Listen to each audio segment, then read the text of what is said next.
আসসালামু আলাইকুম। আজ আমাদের ভিডিও চ্যালেঞ্জের নতুন দিন আপনাদের নিয়ে আসলাম জাহিদ ভাইয়ের বিয়েতে।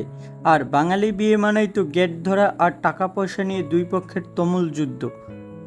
বরযাত্রী আসার পরে গেটে আটকে দেওয়া হলো আমাদের। কনেপক্ষের বিশাল ডিমান্ডের মুখে শুরুতে আমরা যে টাকা দিতে চেয়েছিলাম তারা তো একদম সগর্বে সেটা প্রত্যাখ্যান করলো।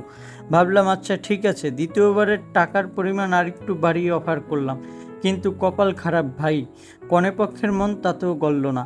দ্বিতীয়বারের অফারটাও তারা সোজা রিজেক্ট করে দিল। অবশেষে বেশ কয়েক দফায় তুমুল যুক্তি তর্ক আর দরদামের পর মোটা অঙ্কের টাকা খসিয়ে কনেপক্ষের মন জয় করে ফিতা কেটে ভিতরে প্রবেশ করলেন আমাদের জাহিদ ভাই।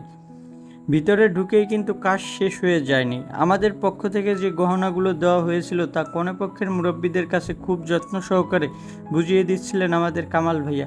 পুরো বিষয়টা বেশ সুন্দর ও নিয়মতান্ত্রিকভাবেই সম্পূর্ণ হলো। এরপর শুরু হলো হাত ধোয়ানো নিয়ে দ্বিতীয় দফায় যুক্তিতর্ক আর দরদাম। হাত ধোয়ানো শেষ করে জাহিদ ভাই যখন স্টেজে বসলেন তখন আমাদের সবাইকে খাতির করে ঠান্ডা ঠান্ডা শরবত দেওয়া হলো। বরের সাথে সাথে আমার ভাগ্য একটা গ্লাস জুটল। ভাবলাম গরমে একটি শান্তি পাবো, মুখে দিয়ে দেখি, ওরে বাবা, ওটা আসলে কোনো শরবতই ছিল না, ছিল হলুদে গুলানো পানি। একদমই মুখে দেওয়া যাচ্ছিল না। ধোকা কাকে বলে, কত প্রকার ও কী তা হাতে নাতে টের পেলাম। এই হলুদের পানির ধাক্কা সামলে যখন অবশেষে খাবারের টেবিলে বসলাম, সামনে হরেক রকমের রাজকীয় খাবার, কিন্তু ভাই খাবারের চেয়েও তখন বেশি লাগছিল অসম্ভব গরম। গরমে অতিষ্ঠ হয়ে ঘামাতে ঘামাতে এক একজন যে যেভাবে পারছে খাবার গিলছিল, সে এক দেখার মতো অবস্থা। তবে আসল নাটক তো তখনও বাকি। খাওয়া দাওয়া শেষ করে বর যখন স্টেজ থেকে উঠবে দেখে জুতা গায়েব। কনেপক্ষ জুতা লুকিয়ে ফেলেছে এবং মোটা অঙ্কের টাকা ছাড়া জুতা ফেরত দেবে না। এদিকে বরপক্ষ নাছোট বান্দা, তারা টাকা দেবে না।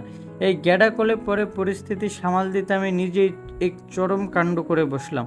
সোজা গাড়ি থেকে নতুন এক জোড়া জুতো এনে জাহিদ ভাইয়ের পায়ে পরিয়ে দিলাম। দুঃখের বিষয় হলো ভাই, তখন চারপাশে এত মানুষের প্রেশার আর অসম্ভব গরম ছিল যে সেই উত্তেজনাকর মুহূর্তের কোনো ফুটেজেই তোলার কথাই আমার মাথায় ছিল না। ভিডিও করতে একদম ভুলেই গিয়েছিলাম। তবে কনেপক্ষের মুখের এক্সপেকটেশনটা যে তখন জাস্ট দেখার মতো ছিল সেটা আপনারা আমার কথা শুনেই বুঝে নিন। গাড়ি থেকে নতুন জুতো এনে জাহিদ ভাইয়ের মান সম্মান আর পকেটের টাকা তো বাঁচালাম, তবে বিয়ের সবচেয়ে মেইন পার্ট অর্থাৎ কনে বিদায় তখনও বাকি ছিল। আপনারা হয়তো ভাবছেন এরপর কনে বিদায়ের সময় একটা কান্নাকাটি আর ইমোশনাল সিন তৈরি হবে। আরে ভাই, এখানেই তো এই বিয়ের সবচেয়ে বড় টুইস্ট। আসল ঘটনা হলো জাহিদ ভাইয়ের এই বিয়েতে কিন্তু অলরেডি আরও ১.৫ বছর আগে হয়ে গেছে। তখন শুধু অনুষ্ঠান করে আনুষ্ঠানিকভাবে বউকে ঘরে তোলা হয়নি, যা আজ করা হলো।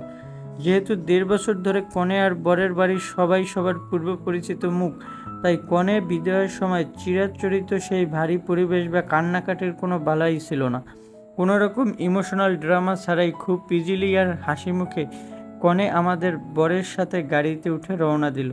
সব মিলে জাহিদ ভাইয়ের এই রসকসার টুইস্টে ভরা বিয়েটা আমার দারুণ উপভোগ করলাম। পুরো ভিডিওতে আপনাদের কেমন লাগলো কমেন্ট অবশ্যই জানাবেন। দেখা হবে আগামীকাল নতুন কোনো দিনে। আল্লাহ হাফেজ।